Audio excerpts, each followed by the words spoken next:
Criticism from so many now in terms of the president's arrival there at the museum and even his remarks.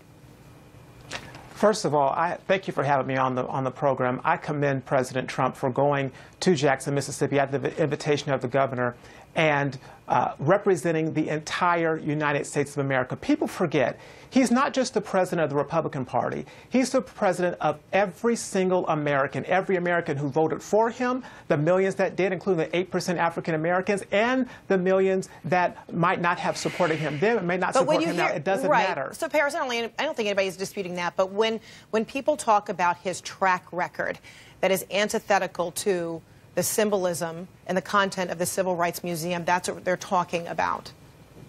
So I think you look at this from the standpoint of in these 12 months that he's been in office, show me where his track record has been anything but supportive of African Americans specifically. I looked at Garamendi, the congressman who you just had on. I didn't see an overwhelming, beautiful, flowing support of African Americans in the 6.5% that represent his district in Northern California. So the hypocrisy on his side to even have the audacity to talk about President Trump is hypocrisy. How about he, as a sitting congressman, do something for the African American community when it comes to housing, which did nothing during the past 8 years that he was in power with the past administration? Or how about supporting this tax cut that is going to benefit middle-class Americans, especially small businesses, and the fastest growing group of entrepreneurs are African-American women. This tax cut is something that's important. So when you talk about hypocrisy, let's look at what the Congress is doing and what the president is actually doing. Symbolically, Frederica, it is important for him to be there to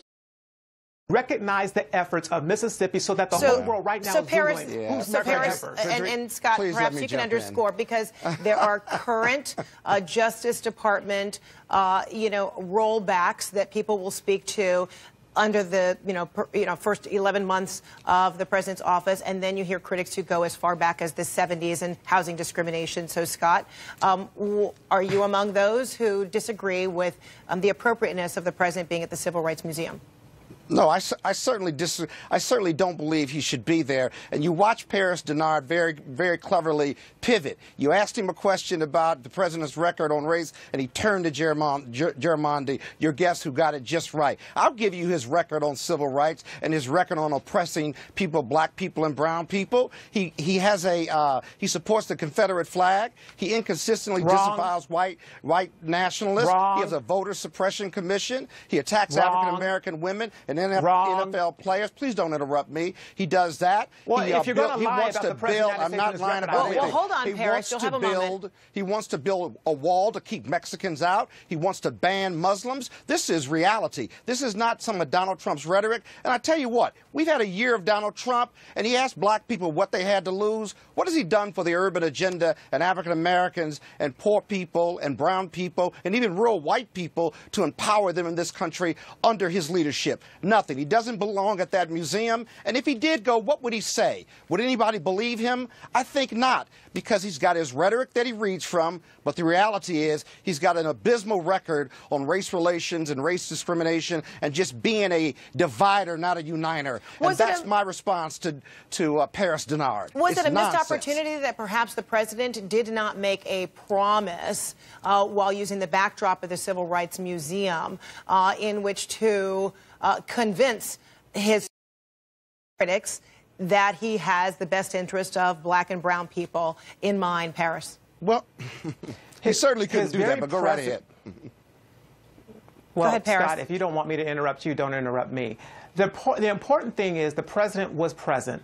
Look, after Hurricane Katrina, President George W. Bush had a lot of people coming out against him, but yet and still he went to the groundbreaking of the Martin Luther King Jr. Memorial in November of 2006. It was an important thing for him to do as he talked about the importance of having that monument, that memorial in Washington, D.C. Fast forward, when President Trump, in his first visit to a Smithsonian museum, it was an African-American museum. And then our first lady, but it's more than a backdrop. I think, Paris, that's what is being said. It's more than using a backdrop as a great picture opportunity, but there has to be some content that comes with that. So the question was, might this have been a missed opportunity for this president in which to make a promise, convey verbally a commitment that is in sync with the backdrop of this Civil Rights Museum in Mississippi?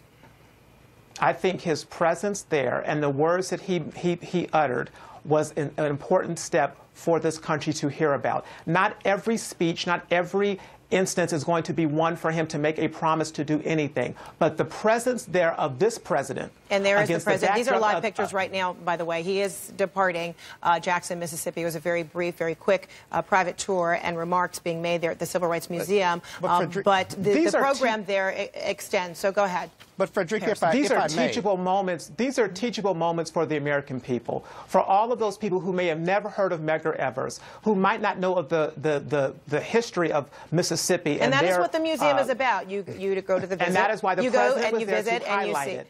Okay. All right, go ahead, We're Scott. having this conversation today. All right, Scott?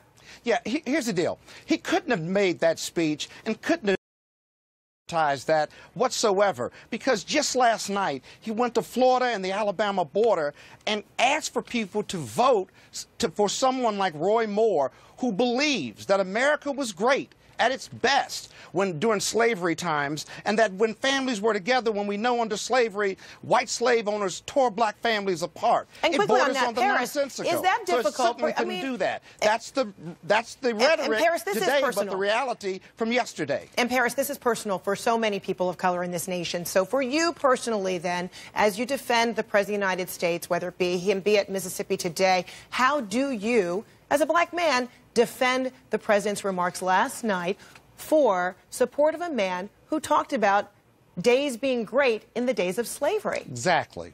He can't. How do you do that? So, Can't.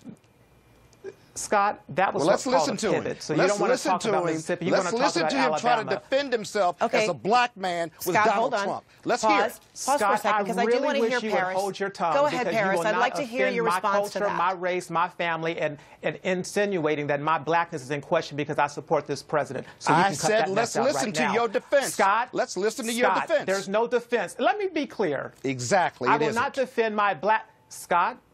Well, you don't have to defend your blackness right now. That's not what I'm asking, That's what you just asked me to do. You asked me to defend my blackness your blackness. I'm asking you to defend how difficult it might be to support someone who is supporting someone who says days were great when it was in slavery. How do you So if you want to talk that? about Alabama, let's talk about the fullness of it. The president endorsed Luther Strange. That's who he wanted to be in this position. But last night he was in Pensacola supporting Roy Moore. That's another pivot.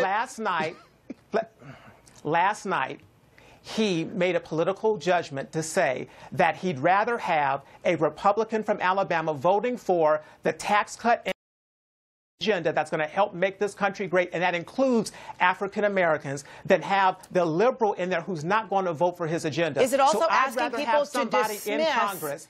I'd rather Is it asking people to dismiss what he said about slavery and greatness, also dismiss allegations against him that allege he is a pedophile?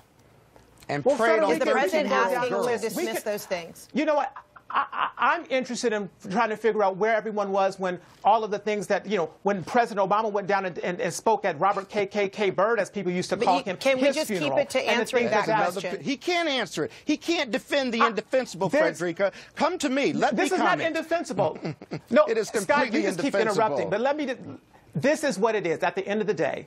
The president was endorsing Roy Moore for his vote at being a vote for the American agenda that he is trying to promote. And that agenda, in my opinion, is going to benefit the African American community. If we went back and look at every single thing that every Democrat has said, as every liberal has said that has been negative against this black community or our culture, you would find many of those remarks offensive. But what President Trump did last night was say, I would like to have this Republican voting for my agenda to make this country great.